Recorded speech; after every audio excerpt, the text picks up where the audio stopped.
கிட்டத்தட்ட 5 ஹெக்டேர் பரப்பளவில் பறந்து விரிந்திருக்கக்கூடிய உலகின் மிக பிரம்மாண்டமான புத்தகம் திறந்து வைக்கப்பட்ட தினம் இன்று.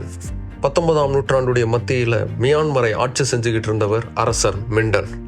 தன்னுடைய ஆட்சி காலகட்டத்தில் பல தலைமுறைகளுக்கும் புத்த மதத்தை எடுத்துகிட்டு போகக்கூடிய ஒரு மானுமெண்ட்டை உருவாக்கணும்னு முடிவு பண்ணார். அதற்காக உலகின் மிக பிரம்மாண்டமான புத்தகத்தை உருவாக்கணும்னு முடிவு பண்ணார். அவர் எடுத்த அந்த முடிவின்படி உருவாக்கப்பட்டது தான் குதோடா பகோடா. அதற்காக மேண்டலை மலைப்பகுதியில் 5.2 ஹெக்டேர் பரப்பளவு கொண்ட ஒரு இடம் தேர்ந்தெடுக்கப்பட்டுச்சு. இது ஆக்சுவலாக பார்க்கறதுக்கு ஒரு புத்த கோயில் மாதிரி இருக்கும். ஆனால் இது உலகின் மிக பிரம்மாண்டமான ஒரு புத்தகம். இதோடைய நடுப்பகுதியில் 188 அடி உயரம் கொண்ட மிக பிரம்மாண்டமான தங்க ஸ்டூப்பா இருக்கு.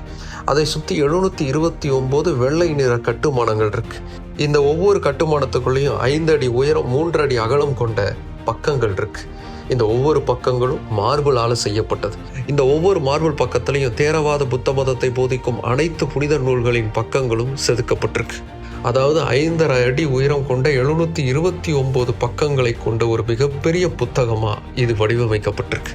இது ஒரு புத்த மத கோயிலாக பார்க்குறவங்களுக்கு இது கோயில், இது ஒரு புத்தகமாக பார்க்குறவங்களுக்கு இது ஒரு நூலகம். 1860 தொடங்கப்பட்ட இந்த புத்தகத்தின் கட்டுமானம்ங்கிறது 8 ஆண்டுகள் தொடர்ந்து நடந்து 1868 வருடம் மே மாதம் 4ஆம் நாள் பொதுமக்களின் பார்வைக்கு திறந்து வைக்கப்பட்ட தினம் இன்று. இந்த அற்புத படைப்பின் சிறப்பை உணர்ந்த யுனெஸ்கோ உலகின் மிக பிரம்மாண்டமான புத்தகம் இது அப்படிங்கிற அங்கீகாரம் கொடுத்து இதை பாதுகாக்கப்பட்ட ஒரு சின்னமாக அறிவிச்சிருக்கு. புத்த மதத்தின் சிறப்பை போற்றக்கூடிய உலகின் மிக பிரம்மாண்டமான புத்தகம் பொதுமக்கள் பார்வைக்காக முதலாக திறந்து வைக்கப்பட்ட தினம் இன்று.